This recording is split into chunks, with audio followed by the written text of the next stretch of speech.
Hello everyone, welcome to MS study Guru. हाल ही में हम लोगों ने एएसआरबी का प्रीलिम्स का कोर्स लॉन्च किया था एंड उसमें बहुत सारे सिलेक्शंस हुए एंड लर्नर्स की डिमांड पर ही हम लोगों ने इस बार एक नया इनिशिएटिव लिया है, that is our study material for subjective exam. तो ये कोर्स स्पेसिफिकली उन्हीं लर्नर्स के लिए लॉन्च किया गया था उनकी डिमांड पर जिनका प्रीलिम्स क्लियर हुआ है, ताकि उनको सब्जेक्टिव आंसर राइटिंग में हेल्प हो। बिकॉज इस एग्जाम में सबसे बड़ा इशू यही रहता है कि स्टडी मटेरियल बहुत ईजिली नहीं मिलता है, बहुत अलग अलग सोर्सेज से पढ़ना पड़ता है। तो I am here to tell you about this course and also हम इसमें एक पीवाईक्यू क्लास भी लेंगे। इस कोर्स में कोई क्लासेस नहीं है, but this course is specifically for the study material जो कि सब्जेक्टिव एग्जाम में आपको काम आएगा। द बेस्ट पार्ट इज इस कोर्स में आपको 100+ सब्जेक्टिव आंसर्स मिलेंगे जो कि पूरे सिलेबस को कवर करेंगे। इंग्लिश हिंदी मीडियम में आपको पीडीएफ्स मिलेंगी एंड ऑल्सो आपको model question papers as per mains exam pattern भी मिलेगा।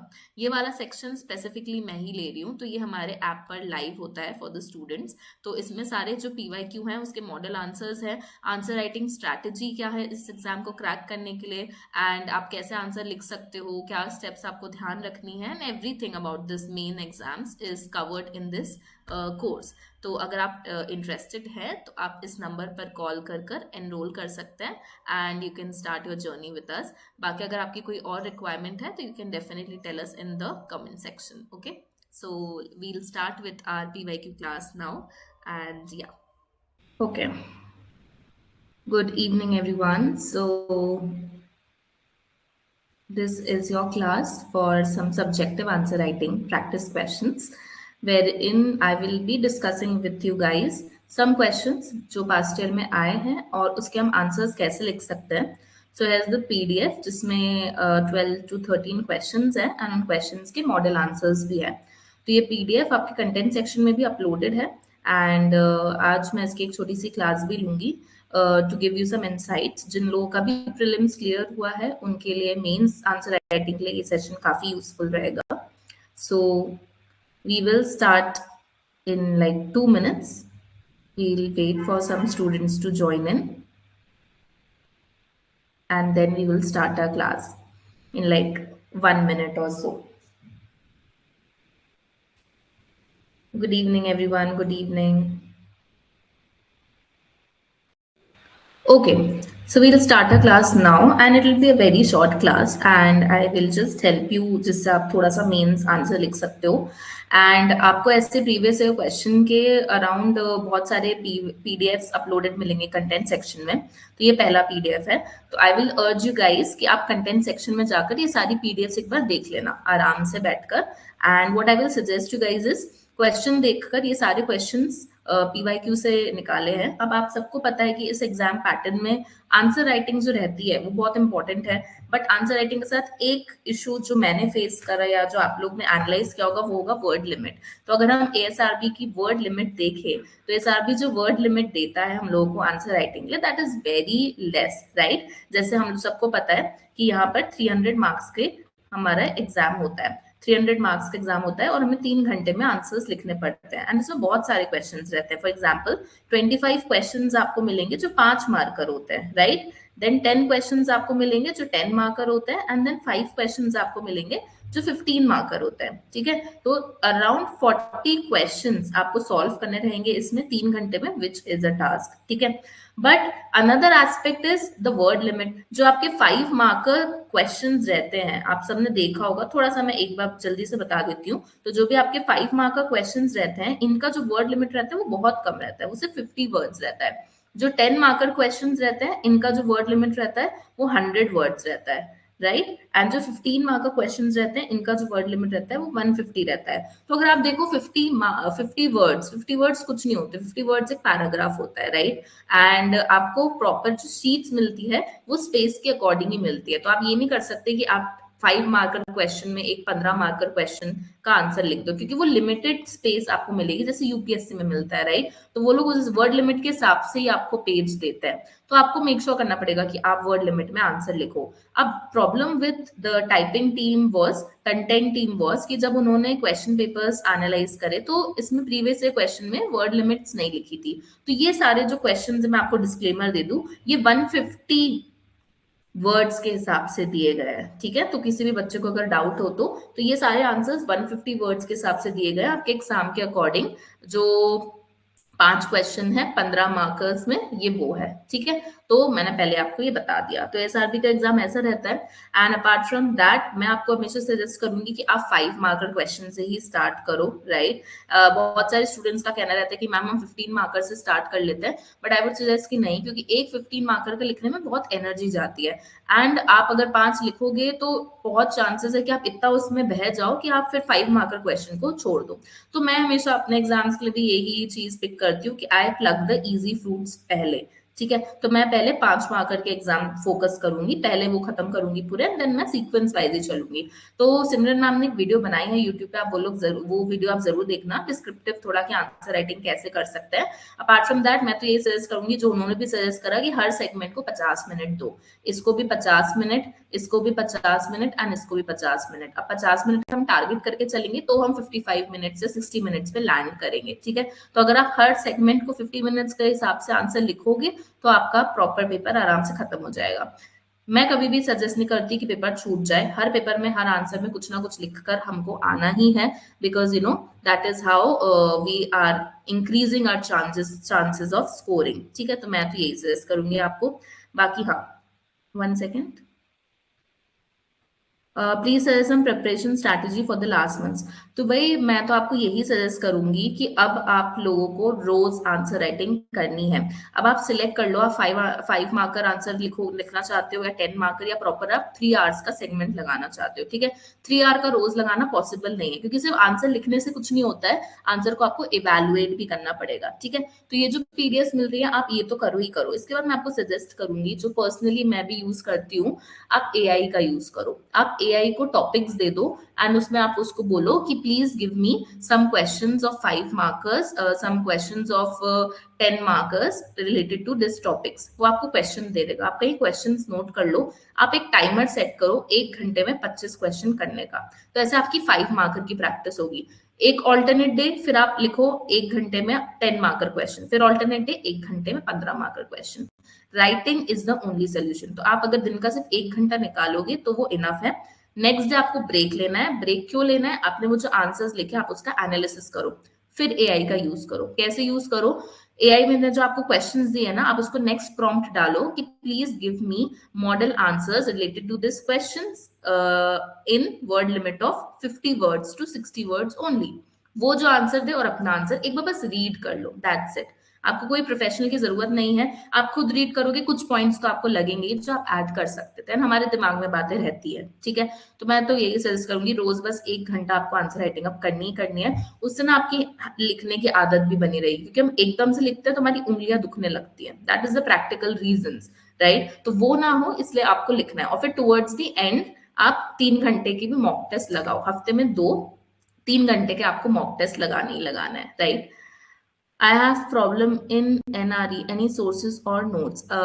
Actually, तो भाई I cannot help you in this for now. Reason being, I am not faculty who's in charge for teaching ASRP, right? तो आप वो जो number दिया है आप उस पर मैसेज कर दो। I will forward that to the concern faculty जो आपको ये कोर्स पढ़ा रहा है। मुझे बस आपका आंसर राइटिंग सेशन लेने बोला था, तो मुझे इसके बारे में ज्यादा नॉलेज नहीं है। I am more towards the net side, net exam and AP exams and TGT exams, ठीक है। तो आई एम सॉरी, इसके लिए मैं आपको अभी नहीं बता पाऊंगी, ठीक है। चलो, तो let us start with our this. तो मेरे टिप्स तो यही रहेंगे आप लोगों के लिए। एंड बाकी कुछ भी इशू आप नंबर पे जरूर मैसेज करना एंड उस पर क्वेरी आपकी सॉल्व होगी, ओके। तो ये कुछ मॉडल आंसर्स टीम ने आप लोगों के लिए प्रिपेयर करे थे। इसमें इकोनॉमिक्स के भी क्वेश्चंस है और एग्रीकल्चर इकोनॉमिक्स के भी क्वेश्चंस है। इकोनॉमिक्स के क्वेश्चन कंपैरेटिवली इजी लेवल के आते हैं इस एग्जाम में। एग्रीकल्चर इकोनॉमिक्स के क्वेश्चंस थोड़े से पीजी लेवल के आते हैं इस एग्जाम में, ठीक है। तो हम लोग जल्दी से डिस्कस करते हैं। अब जैसे हमारा जो पहला क्वेश्चन है, पहला क्वेश्चन हमसे माइक्रो इकोनॉमिक्स का क्वेश्चन है। कंजम्पशन थ्योरी क्या है? कंज्यूमर इक्विलिब्रियम एनालाइज करना है, तो utility and indifference curve techniques, ठीक है। तो उन्होंने बता दिया कि आप हमें कंज्यूमर इक्विलिब्रियम बताओ बाय मार्शेलियन अप्रोच जो कि हमारा कार्डिनल अप्रोच है, और फिर इंडिफरेंस कर्व टेक्निक जो कि हमारा ऑर्डिनल अप्रोच है। ठीक है, हम सबको पता है ये दिया था हमारे हिग्स ने, ये हमारा दिया था मार्शल ने, एंड इन दोनों में हमको कंज्यूमर इक्विलिब्रियम का डायग्राम विद एक्सप्लेनेशन बनाना पड़ेगा। And this is a consumption theory जिससे हमारा माइक्रो इकोनॉमिक स्टार्ट होता है। तो consumption theory we all know कि कंज्यूमर कैसे अपने लिमिटेड अमाउंट ऑफ इनकम में से मैक्सिमम रिसोर्सेज खरीद सकता है, कैसे अपने लिमिटेड इनकम डिफरेंट गुड्स के अमंगस्ट वो डिवाइड कर सकता है ताकि उसको मैक्सिमम सेटिस्फैक्शन मिले, मैक्सिमम यूटिलिटी मिले। That is the consumption theory. मेरे पास अगर 50 रुपए, तो मैं सोचूंगी 50 रुपए मैं कैसे एलोकेट करूं। So this is the definition कि how consumer allocates his limited income in different goods so that he gets maximum satisfaction। हमेशा आंसर में इंट्रोडक्शन होना ही चाहिए। कुछ स्टूडेंट्स की आदत होती है यहाँ पे इंट्रो लिखकर आंसर स्टार्ट करने की, but I don't suggest this, I don't write this. मैं नॉर्मल अपना आंसर ऐसे लिखती हूँ, बट हाँ for conclusion I always right a heading. तो मैं छोटा सा कंक्लूजन लिखकर 2 लाइन से एंड करती हूँ अपना आंसर को, क्योंकि थोड़ा स्ट्रक्चर मिल जाता है आंसर को। ठीक है, देन डायरेक्टली वी जंप, क्योंकि मैंने कहा 150 वर्ड लिमिट ही है हमारी, राइट। तो हम कंज्यूमर इक्विलिब्रियम पे पहुंचेंगे। कंज्यूमर इक्विलिब्रियम की डेफिनेशन एक ऐसी सिचुएशन है जहाँ पे कंज्यूमर को मैक्सिमम सेटिस्फैक्शन मिलता है from the given income and prices, जहां से उसको चेंज करने का कोई भी मन नहीं रहता। Basic definition. And then we directly jump to the cardinal approach का equilibrium analysis, and then ordinal approach का। तो कार्डिनल अप्रोच का इक्विलिब्रियम एनालिसिस की ये बेसिक अजम्पशंस ही है। यूटिलिटी मेजर हम कर सकते हैं, यूटिलिटी क्वांटिफाइबल होती है, ये लोग ये बोलते हैं, हम इसको मेजर कर सकते हैं। ठीक है, काय में मेजर कर सकते हैं? In utils, utils is the measuring units. ठीक है, law of diminishing marginal utility इसमें अप्लाई होता है कि as we consume more and more units of commodity the satisfaction keeps on decreasing and prices and incomes are constant. Consumer इसमें rational है, ये भी एक असम्पशन है इसका। Marginal utility of money is constant, ये भी इसका असम्पशन है। तो आप क्या कर सकते हो, आप छोटा सा फ्लो चार्ट बना सकते हो। आपने असम्पशन लिख दिया and then you can write points like this. तो इसमें ना जगह कम घिरती है और हम ज्यादा चीज बता पाते हैं। ठीक है, ये मेरा एक सजेशन है basic. Then we directly jump to the conditions of equilibrium. तो 2 कंडीशंस होती हैं इक्विलिब्रियम की। First mu by pa, mu of x by ps, mu by py, and second condition mu should be diminishing। ठीक है, ये हमारा cardinal utility की equilibrium conditions है। Then apart from that we come to the diagram. Diagram में हम लोग को, ये डायग्राम आप लोगों ने नोट्स में पढ़ा ही होगा। यहाँ पे गुड एक्स है, गुड वाई है। एमयू कर्व हमेशा डाउनवर्ड स्लोपिंग निकल कर आता है, लाइक डिमांड कर्व की तरह। ठीक है, क्योंकि हमारी जो मार्जिनल यूटिलिटी है वो कॉन्स्टेंटली गिरती रहती है, that is why MU curve है डाउनवर्ड स्लोपिंग। ठीक है, देन एमयू कर्व जहां, और एमयू ऑफ एक्स और एमयू ऑफ वाई कर्व जहां पे पी एक्स को कट कर रहा है, this is the point of equilibrium. ठीक है, यहाँ पे एक प्राइस का भी लाइन होना चाहिए। ठीक है, जिसको हम लोग डिनोट करते हैं मार्जिनल यूटिलिटी ऑफ मनी। ठीक है, जो कि हमारी कांस्टेंट रहती है। तो एक प्राइस का भी यहाँ पे लाइन रहता है, वो शायद डायग्राम में है नहीं। So this is my point of equilibrium. ठीक है, तो this is what this suggest. Okay, then apart from that, they आपने डायग्राम लिखा, आपको डायग्राम को एक्सप्लेन करना पड़ेगा। एक्स एक्सिस पे क्या है, वाई एक्सिस पे क्या है, एम यू ऑफ एक्स क्या है, एम यू ऑफ वाई क्या है। ठीक है, देन अपार्ट फ्रॉम दैट ई क्या है, हमारा पॉइंट ऑफ इक्विलिब्रियम है। ये हमको डायग्राम एक्सप्लेन करना पड़ेगा। Then apart from that consumers उसकी इक्विलिब्रियम पे आएगा। ये 1 गुड का केस होता है।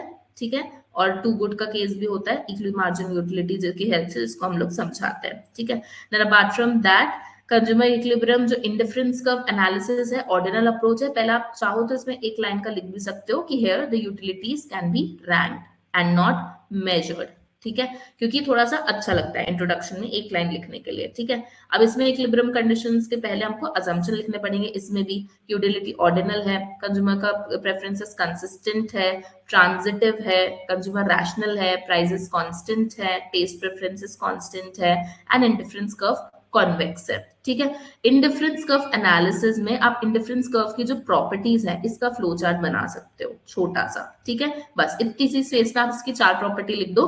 Can not intersect, can not touch axis, can not higher indifference curve higher, convex, downward sloping, ऐसा। ठीक है, देन अपार्ट फ्रॉम दैट, मतलब मैं तो हमेशा कोशिश करूंगी कि छोटे जब वर्ड रहते तो फ्लो चार्ट हर आंसर में एक बना के ही आओ, एंड सबसे अच्छा तरीका होता है असम्पशन या प्रॉपर्टीज का फ्लो चार्ट बना दो। Then you jump to conditions. Conditions इसकी पहली कंडीशन है, ये इसकी दूसरी कंडीशन है कि MRS which is the slope of what, slope of indifference curve, this is my slope of what, slope of budget line. ठीक है, तो जहां भी हमारी ये टेंजेंट होती है, क्या स्पेलिंग होती है बजट की? Okay, BUDGET, sorry. तो जहां भी हमारा ये दोनों टैंजेंट रहते हैं वो हमारी कंडीशन रहती है, तो आपने पहले ये लिख दिया। And then second condition, convex होना चाहिए आपका IC curve, right. Contextual knowledge, I hope आप लोगों ने लेक्चर देखी होगी तो उसमें आपको होगी, तो यहाँ मैं आपको कंटेक्चुअल नॉलेज देने नहीं, थोड़ा सा बस सजेशन देने के लिए आई हूँ, ठीक है। तो this is my indifference curve की टेबल, इन्होंने एक इंडिफरेंस कर्व की टेबल बना दी है।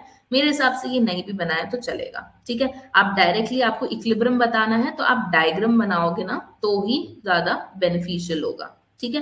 तो आप डायरेक्टली वो भी कर सकते हो, क्योंकि हमसे ये नहीं पूछा कि व्हाट इज इंडिफरेंस कर्व, जो हम इंडिफरेंस कर्व की टेबल यहाँ पे बता रहे हैं, ठीक है। देन अपार्ट फ्रॉम दैट, इससे अच्छा आप इंडिफरेंस कर्व की डेफिनेशन और प्रॉपर्टीज लिखोगे तो टेबल की जगह पे वो ज्यादा अच्छा लगेगा, ठीक है। Then this is the diagram I was talking about, very important, equilibrium का डायग्राम है ये।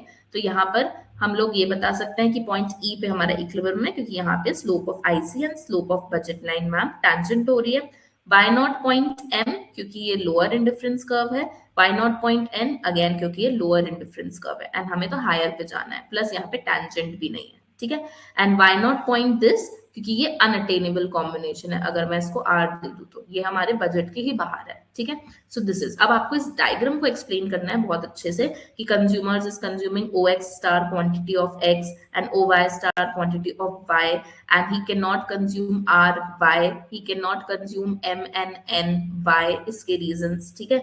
सो यहाँ पे स्लोप ऑफ बजट लाइन क्या होती है, स्लोप ऑफ इंडिफरेंस कर्व क्या होता है, एंड कहाँ पे वो टेंजेंट्स है, एंड कंज्यूमर ई पे कॉन्वेक्स भी है, ये भी हमारी कंडीशन है, ठीक है। Then this is the explanation and this is the conclusion, जो उन्होंने टेबल के रूप में लिखा है, बट हम लोग इसको पैराग्राफ के रूप में भी लिख सकते हैं, ठीक है। So this is like a summary table जो उन्होंने ऐड कर दिया यहाँ पर एंड में, बट हमको समरी टेबल वगैरह ऐड करने की जरूरत नहीं है, ठीक है। So both approaches satisfy, maximum satisfaction देने की कोशिश करते हैं, बट इंडिफरेंस कर्व अप्रोच थोड़ा सा ज्यादा प्रैक्टिकल है बस, ठीक है। Let me just check the chat एक बार, ठीक है। Okay, we move on to the next now. Then apart from that, next question जो है हमारा वो है नेशनल इनकम और different methods for computing national income in India. Again very easy question. तो सबसे पहले you will define what is national income, jumping directly to the question, ठीक है। Total monetary value of all the goods and services produce by the residents of the country. Then हमको पता है तीन methods है नेशनल इनकम के, product value added method जिसको हम लोग बोलते हैं income method and expenditure method. So we have slowly and steadily explained all the methods. तो प्रोडक्ट मेथड, अब ये मीनिंग वीनिंग लिखने की जरूरत नहीं है, आप लोग डायरेक्टली स्टार्ट कर सकते हो। National income is calculated by adding the value, ठीक है। Then apart from that, value added का हम लोग के पास फॉर्मूला है, ये आपको पूरा नोट्स में होगा। ये पूरे इसके सेक्टर्स है जिसमें हम लोग ऐड करते हैं, तो हमको जीडीपी एमपी निकलता है। जीडीपी एमपी में से आप डिप्रिसिएशन एनआईटी माइनस करोगे तो आपको एनडीपी एफसी मिल जाएगा। इसमें एनएफआई ऐड करोगे तो आपको नेशनल इनकम मिल जाएगी। So this things I think you should know. तो इजी क्वेश्चन है, डेफिनेशन लिखी फिर डायरेक्टली एक्सप्लेन कर दिया मेथड को। एक चीज आप इसमें ऐड कर सकते हो, आफ्टर एक्सप्लेनिंग दिस मेथड आप इसमें छोटा सा एडवांटेजेस के 3 पॉइंट्स और डिसएडवांटेजेस के 3 पॉइंट्स, ठीक है, या फिर प्रॉब्लम्स बोलते हैं यूजुअली हम लोग नेशनल इनकम में, इसके 2-3 पॉइंट ऐसे करके छोटा सा फ्लो चार्ट भी बना सकते हो, तो थोड़ा और कंटेंट हम उसमें कवर कर सकते हैं, राइट। समझ रहे हो, एक ही लाइन में आप यहाँ पर एडवांटेजेस एंड यहाँ पे प्रॉब्लम्स करके छोटे छोटे 1-2 पॉइंट समझा सकते हो, ठीक है। Then same with income method, income method की पहले definition, what is this, income method के पूरे कंपोनेंट्स, इनकम मेथड के साथ प्रॉब्लम्स, ठीक है।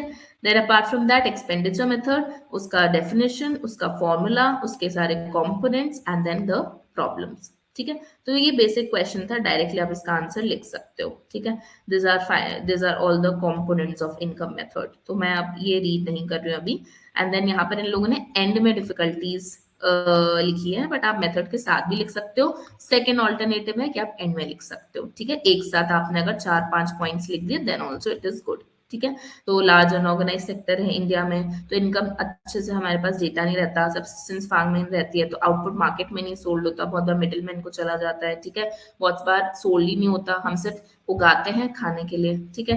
देन दिस इज लिटरेसी की प्रॉब्लम है, डबल काउंटिंग की प्रॉब्लम है जो वैल्यू एडेड के साथ आती है, non monetise transaction like a service of a mother, right, जिसको हम लोग मोनेटाइज नहीं कर सकते, ये इशू आता है, सेकेंड हैंड गुड्स वगैरह। देन प्राइस वेरिएशंस रहते हैं अलग अलग सेक्टर में, तो दीज आर द मेथड्स और एंड में भी लिख सकते हैं, देन लास्ट में as I told you guys conclusion. ठीक है, now moving towards the third question. Okay, third question is what? Again ma'am, microeconomics, elasticity of demand and various degrees of elasticity of demand along with their practical uses. ठीक है, तो जैसे first part है, start with the first part directly. यहाँ पे हमने definition लिख दी कि elasticity of demand is degree of responsiveness of quantity demanded with a change in price. ठीक है, देन अपार्ट फ्रॉम दैट हमने फॉर्मूला लिखा, इसका वेरी इंपॉर्टेंट, जहां भी फॉर्मूला है लिखना ही लिखना है। Then we directly jump to this various degrees. पहले डिग्रीज बता दो, तो डिग्री हमें पता है perfectly elastic, perfectly inelastic, then unitary elastic, तो ये सब हमको एक्सप्लेन करना पड़ेगा। तो definition, then what does that mean, demand curve आपको ड्रॉ करना ही करना है, वेरी इंपॉर्टेंट। ठीक है, देन अपार्ट फ्रॉम दैट जैसे ये लिखा लास्ट पार्ट था, उसके प्रैक्टिकल यूजेस भी हमें बताना है। तो यूजुअली परफेक्ट कंपटीशन के प्रैक्टिकल यूजेस रियल लाइफ में इतना ये होता नहीं है, क्योंकि प्राइसिंग इन परफेक्ट कंपटीशन में ऐसा बताता है कि गवर्नमेंट इज यानी market is the price maker and the firm is the price taker only, right. तो हम इसमें कुछ एग्जाम्पल्स ऐड कर सकते हैं जो अभी यहाँ पे एड नहीं है। फर्म्स इंक्रीज नहीं कर सकता प्राइस, ये तो मुझे पता है, बट प्रैक्टिकल यूजेस में हम एग्जाम्पल्स ऐड कर सकते हैं कि this is not something which exist in real life, right. बहुत ही कम ऐसी जगह पर है, जैसे कि हम लोग देखें तो रेलवेज। रेलवेज इज समथिंग जहाँ पे यू नो एक तो पूरा का पूरा गवर्नमेंट सेक्टर है और उसमें जो प्राइस सेट कर दिया वही प्राइस हमको लेना पड़ता है। Actually railways will be an example of monopoly and not perfect competition. ठीक है, तो परफेक्ट कंपटीशन के बहुत कम एग्जांपल्स है। एक हम सोच सकते हैं एग्रीकल्चर में भी। ठीक है, तो एग्रीकल्चर में भी individual farmers do not have much से, जो मार्केट में प्राइस सेट होगा वही हमको लेना पड़ेगा। ठीक है, तो इट इसका रेलवेज नहीं होगा, हम लोग एग्रीकल्चर देख सकते हैं। ठीक है, देन अपार्ट फ्रॉम दैट आप लोग और भी इसके एग्जांपल लिख सकते हो जो भी आपको समझ में आए, जहां पे हम लोग की परफेक्टली इलास्टिक डिमांड रहती है, प्राइस का हॉरिजॉन्टल रहता है। ठीक है, तो परफेक्ट कंपटीशन में एग्रीकल्चर तो बताते ही है, और भी चीजें होती हैं। ठीक है, then same goes with perfectly inelastic demand curve, मतलब ईडी इज इक्वल टू 0। पहले डेफिनेशन डिमांड कर्व कैसा होता है, देन डिमांड कर्व का डायग्राम, देन यहाँ पर हमने एग्जांपल डाल के रखा है लाइफ सेविंग ड्रग। तुम कितना भी उसका प्राइस बढ़ा दो, क्वांटिटी डिमांड उसकी चेंज नहीं होगी। ठीक है, मुझे अगर चाहिए तो ये चाहिए ही है, ये प्रैक्टिकल रहता है। ठीक है, then apart from that taxation policy है गवर्नमेंट की, जो गुड्स को टैक्स करती है गवर्नमेंट, उसके लिए भी ये है। ठीक है, then apart from that relatively elastic demand, relatively elastic demand की डेफिनेशन, उसका diagram and then practical uses, right. Firms can reduce demand to increase total revenue, जो मार्केटिंग स्ट्रैटेजी रहती है वो बहुत इस पे काम करती है, राइट। थोड़ा सा भी अगर मैं प्राइस चेंज करूंगी तो मेरे कंज्यूमर्स बाहर चले जाएंगे। ठीक है, so that is what you can write here.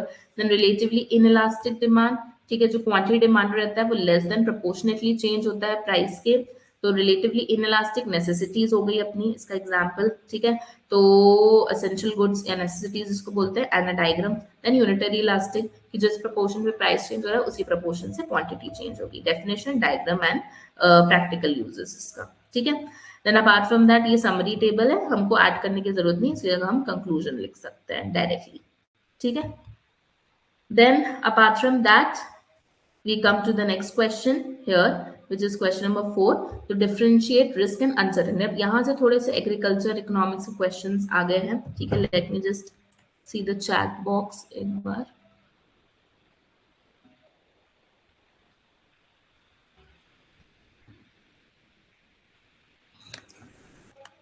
Okay, तो एग्रीकल्चर इकोनॉमिक्स के क्वेश्चन में हम लोग को यूजुअली बहुत थ्योरेटिकल कॉन्सेप्ट्स पूछे थे, राइट। तो इसमें ज्यादा डायग्राम्स तो नहीं है, बट कुछ फ्लो चार्ट्स ऐड करे हैं इसमें टीम ने। तो differentiate risk and uncertainty in agriculture, तो risk and uncertainty in agriculture क्या होता है और रोल क्या रहता है, and effects in resource allocation in Indian agriculture. Risk और अनसर्टेनिटी क्या इम्पैक्ट करते हैं, क्या इफेक्ट होता है उनका इंडियन एग्रीकल्चर, ये हमसे पूछा गया। एग्रीकल्चर हम सबको पता है सब्जेक्ट जो बहुत ज्यादा रिस्क से एक्सपोज्ड है, हर स्टेप पे ही रिस्क है। ठीक है, फाइनेंशियल रिस्क है, नेचर वाला रिस्क है, तो उन लोगों के नेचर ही एग्रीकल्चर का वैसा है। तो वील स्टार्ट विद इंट्रोडक्शन, पहले छोटा सा, then we'll directly jump to risk and uncertainty क्या होती है। तो रिस्क का मीनिंग यहाँ पे टैबुलेटेड फॉर्म में आप बता सकते हो, कुछ आंसर अगर आप थक जाओ तो आप presentation of writing your answers change कर सकते हो, and that gives a good impression, right. तो यहाँ पर रिस्क एंड अनसर्टेनिटी की डेफिनेशन है कि outcomes are unknown but probability पता होती है। यहाँ पे इसकी प्रोबेबिलिटी भी अननोन रहती है, आउटकम भी अननोन रहता है अनसर्टेनिटी में। Can be measured, can not be measured, predictable, unpredictable, crop loss example है ये इसका।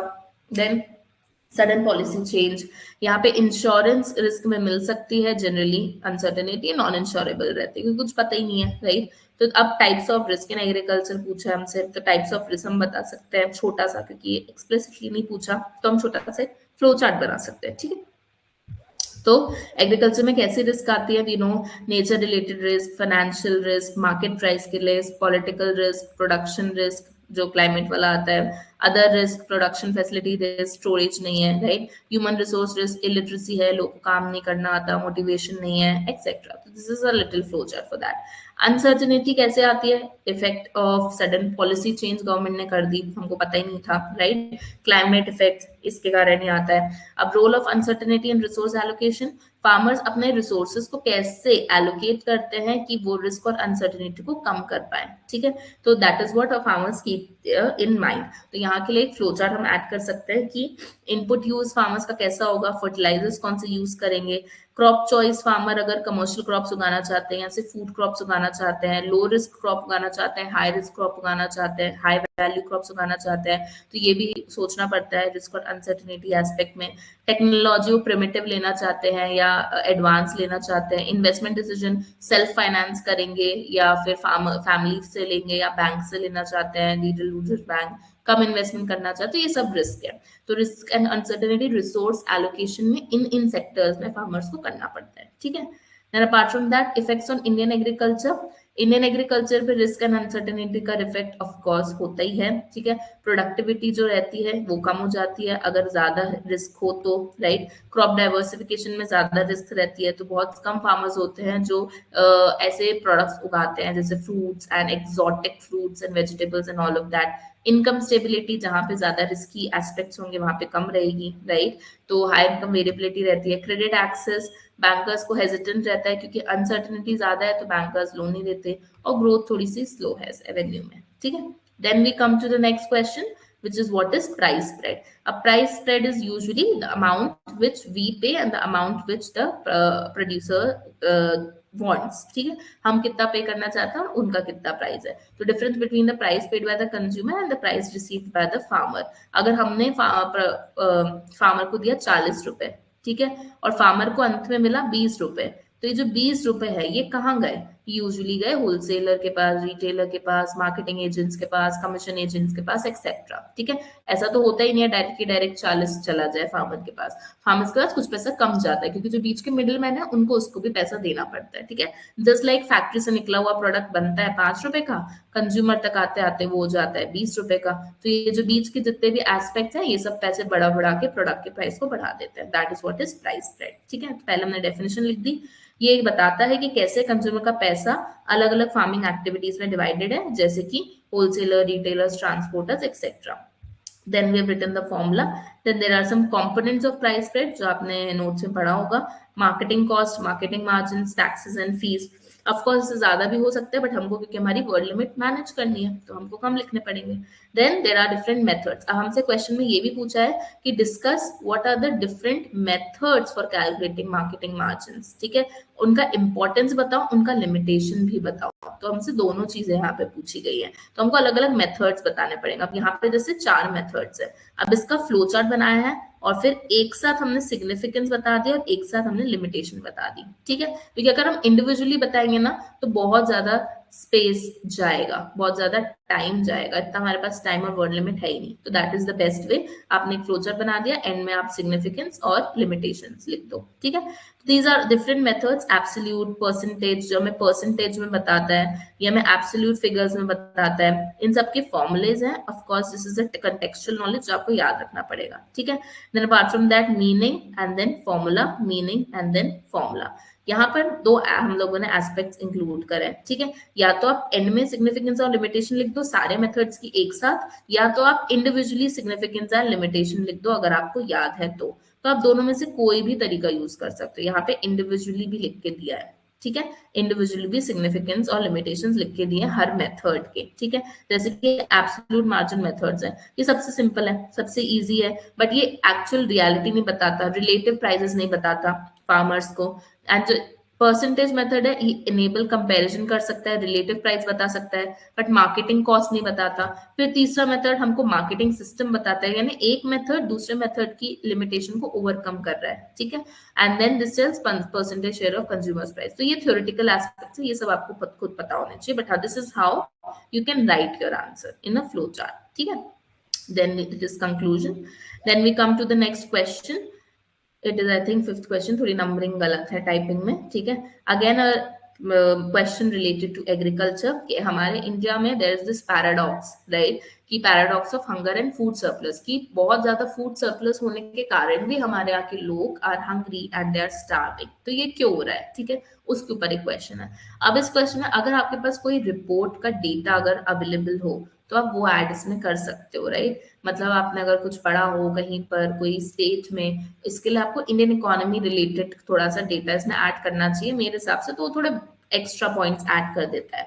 तो सबसे पहले तो हमें अप्रोप्रिएट मार्केटिंग और price policy related measures discuss करने हैं जो कि इस पैराडॉक्स को फॉलो कर सके। तो थोड़ा सा पहले पैराडॉक्स के बारे में देना पड़ेगा, that is how you start the answer. एकदम से हम ये नहीं लिख सकते कि okay these are the appropriate marketing strategies, no, पहले तो बताओ थोड़ा सा hunger and food surplus paradox है क्या। That is the definition which is written here, ठीक है। अब ये पैराडॉक्स होता क्यों है, क्योंकि हमारे पास एफिशिएंट मैनेजमेंट सिस्टम नहीं है, हमारे पास एफिशिएंट स्टोरेज सिस्टम नहीं है, हमारी जो प्राइस पॉलिसीज हैं वो बहुत ज्यादा स्कैटर्ड है, डिफरेंट प्रोडक्ट्स के लिए डिफरेंट प्राइसेस है, पॉवर्टी है, डिस्ट्रीब्यूशन मैकेनिज्म जो है गवर्नमेंट की साइड से वो हमारा वीक है। तो दैट इज द रीजन ये पैराडॉक्स है, ठीक है। अब मार्केटिंग एंड प्राइस पॉलिसी कैसे इस पैराडॉक्स को सॉल्व कर सकता है, तो हम लोगों ने डिफरेंट डिफरेंट पॉलिसीज ली, उसका इशू लिया, मेजर और इम्पैक्ट, ठीक है। हमने एक टैबुलेटेड फॉर्म में इसको बताया, जब हमें पता है बहुत कंटेंट आंसर में लिखने के लिए तो हमेशा टेबल बनाओ, ठीक है। तो एमएसपी, अब एमएसपी के साथ प्रॉब्लम क्या है, कुछ प्रोडक्ट्स को ही बेनिफिट करता है मैम,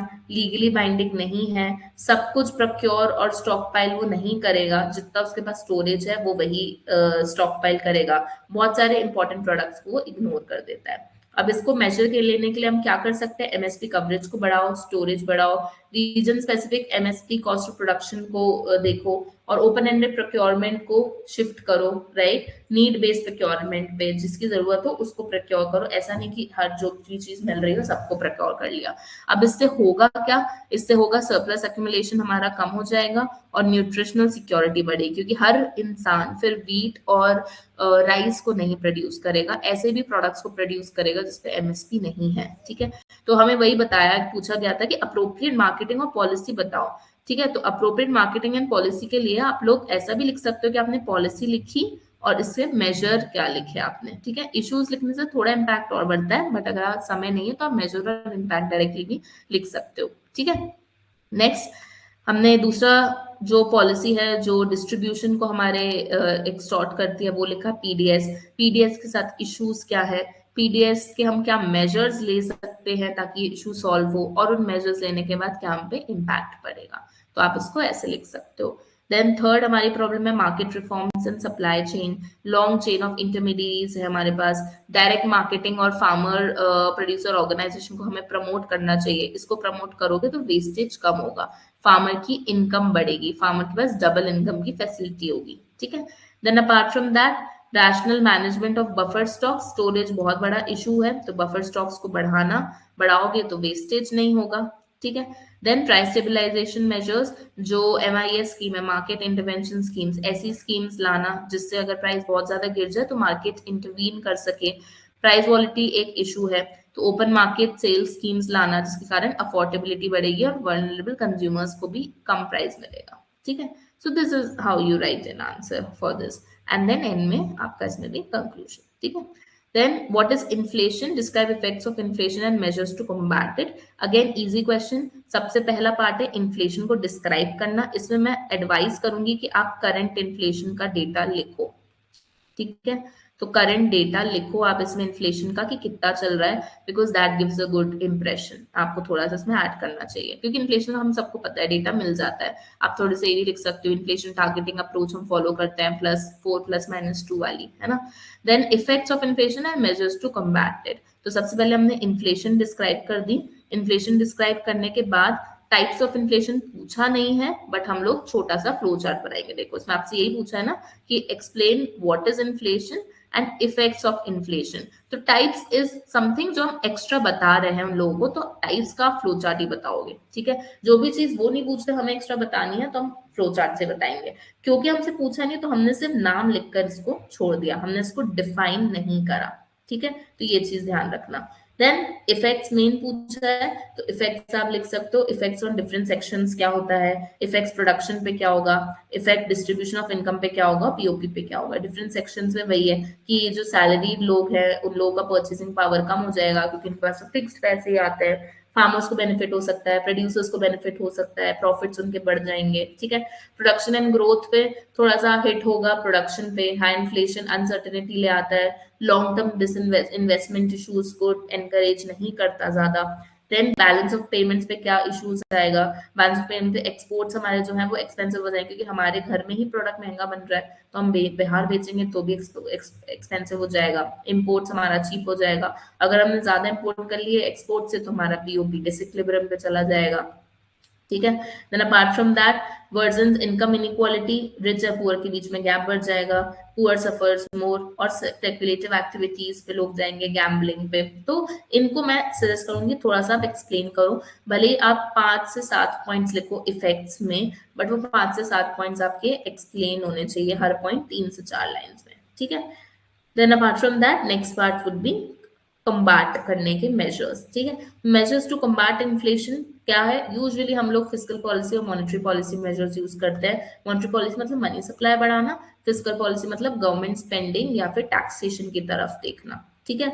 तो वही हम कर सकते हैं मॉनेटरी मेजर्स में। देन मॉनेटरी सप्लाई बढ़ाने के साथ साथ जो मॉनेटरी पॉलिसी मेजर्स है वो यही है, bank rate, repo rate, CRR ये सब बढ़ा दो ताकि लोग ज्यादा लोन ना ले पाए, लोन नहीं ले पाएंगे तो प्राइस नहीं बढ़ेगा और इन्फ्लेशन कम आ जाए, कम होगा। फिजिकल पॉलिसी मेजर्स में क्या कर सकते हैं, गवर्नमेंट स्पेंडिंग कम कर दो, टैक्सेस बढ़ा दो, जिससे लोगों की जो परचेजिंग पावर हो जाएगी वो कम हो जाएगी, ठीक है। शॉर्ट शॉर्ट में आप लिख सकते हो। Supply side measures, agriculture and industrial production हम लोग इंक्रीज कर सकते हैं इन्फ्लेशन को कॉम्बैट करने के लिए। इन्फ्लेशन होता क्यों है, इन्फ्लेशन वही होता है जब इकोनॉमी में मनी सप्लाई बहुत हो, लोगों के पास बहुत ज्यादा पैसा हो, बहुत ज्यादा पैसा होगा तो लोग डिमांड बहुत ज्यादा करेंगे, बट सप्लाई हम लोग केटर नहीं कर पाएंगे, तो डिमांड और सप्लाई के बीच में जब ऐसा इक्वेशन आ जाएगा तो प्राइस ऑटोमेटिकली बढ़ेगा जो कि हमारे इन्फ्लेशन को ज्यादा सपोर्ट करेगा। तो एग्रीकल्चर प्रोडक्शन सप्लाई बढ़ा दो, थोड़े से गवर्नमेंट की तरफ से सप्लाई साइड प्रोडक्शन बढ़ाने की स्कीम्स आ जाए तो लोगों के लिए प्रोडक्शन करना ईजी होगा, right. Then apart from that price control administrative measures हैं कुछ, आप वो लिख सकते हो। कंक्लूजन 1-2 लाइन का, नॉट दिस बिग, ठीक है। कंक्लूजन थोड़ा सा होना, इन्फ्लेशन थोड़ा सा होना अच्छा ही है, मतलब I would always suggest pessimistic conclusion नहीं लिखना है, ऑप्टिमिस्टिक कंक्लूजन लिखना है, ठीक है। Let me just see, okay.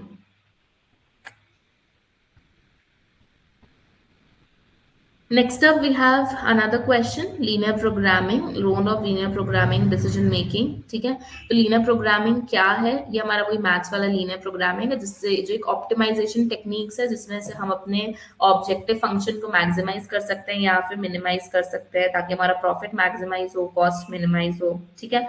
तो ऐसा हम लोग का linear programming टेक्निक है।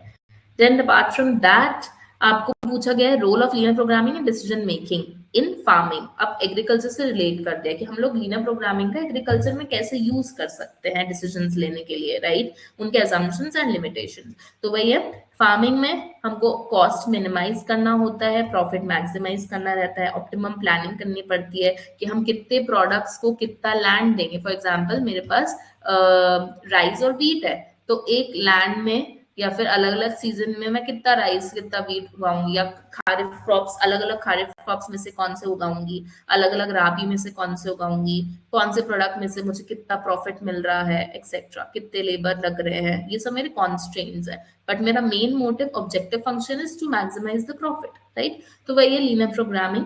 तो in farming decision linear programming बहुत इंपॉर्टेंट रोल प्ले करता है, जैसे कि क्रॉप कौन सा उगाना है, आपको खारिफ उगाना है, राबी उगाना है, मिक्स उगाना है, रिसोर्स कैसे एलोकेट करोगे, लेबर ज्यादा लगाना है, मशीन ज्यादा लगाना है, फर्टिलाइजर्स कौन से लगाना है ताकि हमारे रिसोर्सेज वेस्ट ना हो, कॉस्ट कैसे मिनिमाइज होंगे, लीस्ट कॉस्ट इनपुट कॉम्बिनेशन कौन सा है, लाइफ स्टॉक फॉर्मुलेशन कैसा लोगे, देन रिस्क और planning. Then apart from that इसके बाद अजम्पशंस क्या है लीनियर प्रोग्रामिंग के, तो वही है, लीनियरिटी होना चाहिए, नॉन लीनियर फंक्शंस में नहीं काम करता, सर्टेनिटी होनी चाहिए, कांस्टेंट्स कोएफिशिएंट्स नोन होने चाहिए, additivity total output is the sum of individual activity, ये कुछ अजम्पशंस है, नॉन नेगेटिविटी कांस्टेंट्स होने चाहिए। देन अजम्पशन से ही निकलते हैं लिमिटेशन, तो क्योंकि ये सिर्फ लीनियर रिलेशनशिप अज्यूम करता है तो नॉन लीनियर रिलेशनशिप में काम नहीं करता, मैं सजेस्ट करूंगी 4-5 assumption, 4-5 limitation and that's it. ठीक है, तो ये सारे इसके लिमिटेशंस है। So that is the answer is all about in 150 marks khatam, 150 words khatam. Then apart from that the next question is process of adjustment of savings and investment in economy with suitable example.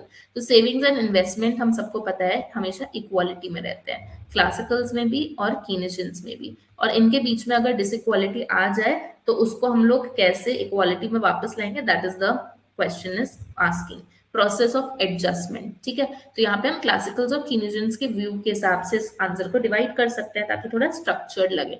तो savings and investment दो important variable है, equilibrium के लिए हमेशा ही equal होना चाहिए। ठीक है, basic ideas, savings depend on income, investment depends on ROI and expected profitability. ठीक है, अब हमने इसको डिवाइड कर दिया between Keynesians view and classicals view and that's it. तो कीनेशियंस व्यू में अगर हम देखें तो इनकम इक्वालिटी लेकर आता है सेविंग्स एंड इन्वेस्टमेंट के बीच में, और क्लासिकल्स के व्यू में रेट ऑफ इंटरेस्ट लेकर आता है। ठीक है, तो अब हम लोग इसको एक एक करके देखेंगे।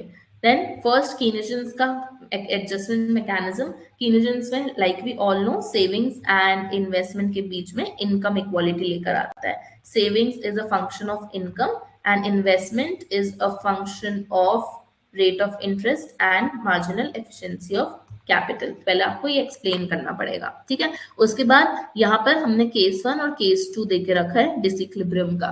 इक्वालिटी है तो ठीक है, बट इक्वालिटी नहीं है तो क्या, तो हम शॉर्ट में उसको एक्सप्लेन कर देंगे कि अगर हमारा इन्वेस्टमेंट ग्रेटर देन सेविंग्स हो जाता है तो इनकम और एम्प्लॉयमेंट जो होगा वो बढ़ जाएगा, जिससे हमारी इनकम बढ़ जाएगी, जिससे हमारी सेविंग्स ऑटोमेटिकली बढ़ जाएंगी। ठीक है, तो इन्वेस्टमेंट्स अगर ज्यादा है तो लोग ज्यादा प्रोड्यूस करेंगे, ज्यादा लोगों को हायर करेंगे, एम्प्लॉयमेंट बढ़ेगा, एम्प्लॉयमेंट बढ़ेगा, सबके पास पैसा आएगा। ठीक है, पैसा आएगा तो लोगों की इनकम बढ़ेगी, इनकम आएगी तो हमारी ऑटोमेटिकली लोग सेविंग्स करेंगे। So that is what is written here. ठीक है, देन एग्जाम्पल 5 करोड़ का इन्वेस्टमेंट है, सेविंग्स इतना है, तो एक्सेस डिमांड हमारी 100 करोड़ की है।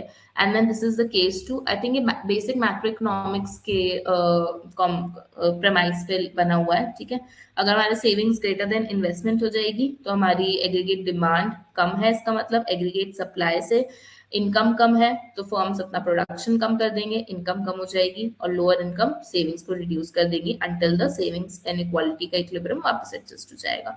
तो आई थिंक सबसे मतलब इजी क्वेश्चन है, कीनेशियंस और क्लासिकल्स का बस एडजस्टमेंट लिखना है हमको।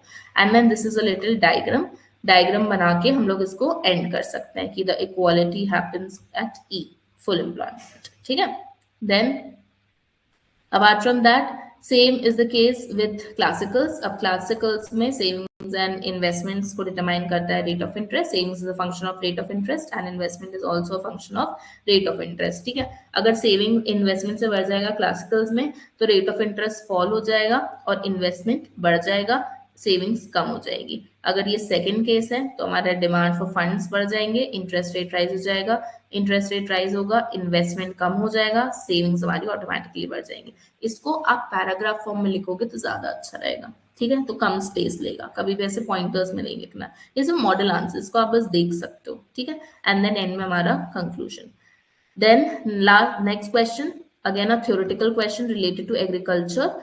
3R और 3Cs आप लोग एग्रीकल्चर में पढ़ते हो, तो 3R हमारे क्या होता है, return, repayment capacity and risk bearing ability. 3C character, capacity and capital. तो वेरी इजी, हमको 3R 3C के पहले एक इंट्रोडक्टरी लाइन देनी है, ठीक है, और फिर हमें डायरेक्टली 3R एक्सप्लेन करना है 3C, and then we come to the next part, farm credit scenario in India. तो ये तो पूरा थ्योरेटिकल है, 3R और 3C क्या होता है तो ये आपने पढ़ा होगा, तो मेरा रिपीट करने का मतलब नहीं है। रिटर्न अच्छा होना चाहिए, रीपेमेंट कैपेसिटी होनी चाहिए टाइम पर, और रिस्क बेयरिंग कैपेसिटी होनी चाहिए। क्रेडिट कैरेक्टर मतलब गुडविल कैसी है, क्रेडिट वर्दीनेस कैसी है, कैपेसिटी रीपेमेंट कैपेसिटी आपकी कैसी है, और कैपिटल कितना ज्यादा आपके पास एसेट्स है। ठीक है। अब farm credit scenario in India हम सबको पता है कि it is not very good. हम लोग इनफॉर्मल लेंडिंग पे ज्यादा बिलीव करते हैं, राइट। तो you write in introduction and then you write a flow chart. ठीक है। इंस्टीट्यूशनल सोर्सेज होते हैं, नॉन इंस्टीट्यूशनल। इंस्टीट्यूशनल मतलब regional rural banks, commercial banks, cooperative banks, and non institutional मतलब फैमिली से ले लिया, मनी लेंडर्स ले लिया, लैंडलॉर्ड से ले लिया। हमारे यहाँ ये वाला सेक्टर ज्यादा चलता है। अगर आपको इंटरेस्ट रेट पता हो आरआरबी में क्या इंटरेस्ट रेट पे लोन मिल रहा है आजकल, तो it is a very good idea, आप उसको उसमें इंक्लूड कर सकते हो। ठीक है। इसमें तो वेरिएबल रहता है, इसमें तो हाई इंटरेस्ट रेट ही लगता है, बट इसका हम पता नहीं कर सकते। बट हाँ, अगर आपको इसका कुछ पता हो तो आप इसमें ऐड कर सकते हो। ठीक है। Then apart from that, growing की features of farm credit in India.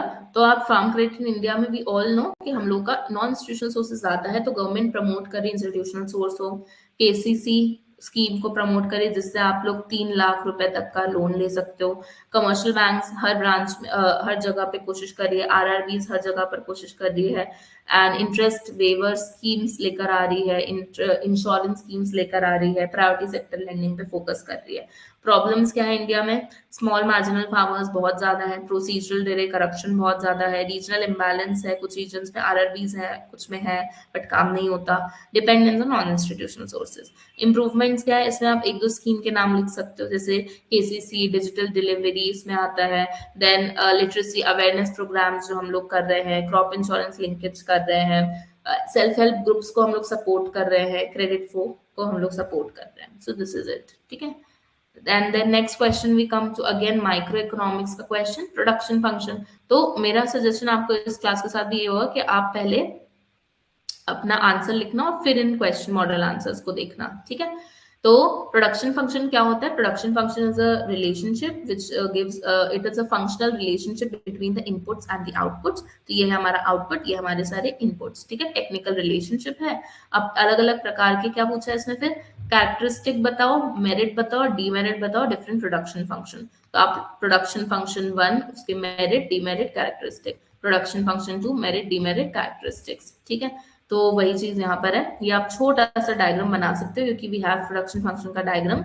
Output on Y axis, input, पहले हमें इंक्रीजिंग रिटर्न मिलता है, फिर ये इंक्रीज होता है डिक्रीजिंग रेट से, और फिर ये डिक्रीज होने लगता है। ठीक है। पहले ये इंक्रीज होता है इंक्रीजिंग रेट से, फिर ये इंक्रीज होता है डिक्रीजिंग रेट से।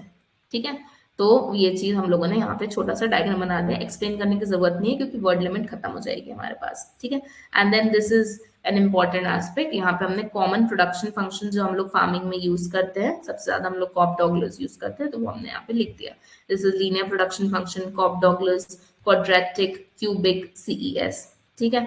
सो this is contextual knowledge, contextual knowledge आपको खुद आनी चाहिए। तो यहाँ पर हम लोगों ने, क्योंकि स्पेस नहीं थी तो आप नोटिस करोगे कैरेक्टरिस्टिक्स, मेरिट्स, डीमेरिट्स तीनों को एक साथ लिख दिया, स्पेस कम यूज हुई। ठीक है। देन मल्टीकोलिनियरिटी, हमारे ट्रिक्स का क्वेश्चन आ गया, तो पूछा है क्या होती है। तो सबसे पहले तो क्या होती है, जब हमारे इंडिपेंडेंट वेरिएबल्स आपस में कोरिलेट हो जाते हैं उसको हम लोग बोलते हैं मल्टीकोलिनियरिटी। ठीक है। तो जब हमारे इंडिपेंडेंट,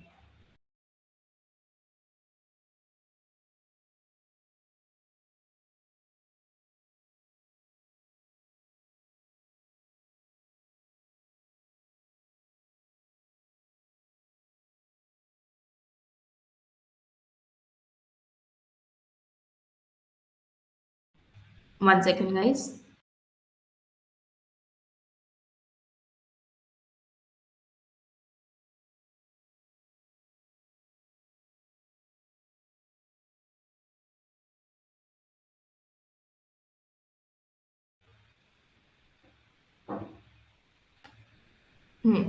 तो मल्टीकोलियरिटी वी ऑल नो कि अगर हमारा कोई सा इकोनोमेट्रिक इक्वेशन है, राइट, तो β1 x1 प्लस β2 x2 प्लस β3 x3 प्लस ui, तो this is an econometric equation. तो अगर मेरे इंडिविजुअल वेरिएबल्स जो x1 x2 x3 है ये आपस में कोरिलेट हो जाते हैं तो हम लोग इसको बोलते हैं प्रॉब्लम ऑफ मल्टीकोलिनियरिटी। ठीक है। तो टू और more independent variables are highly correlated. आप एक इक्वेशन लिखकर बोल भी सकते हो जिसमें if x1 x2 and x3 gets correlated we have a problem of MC।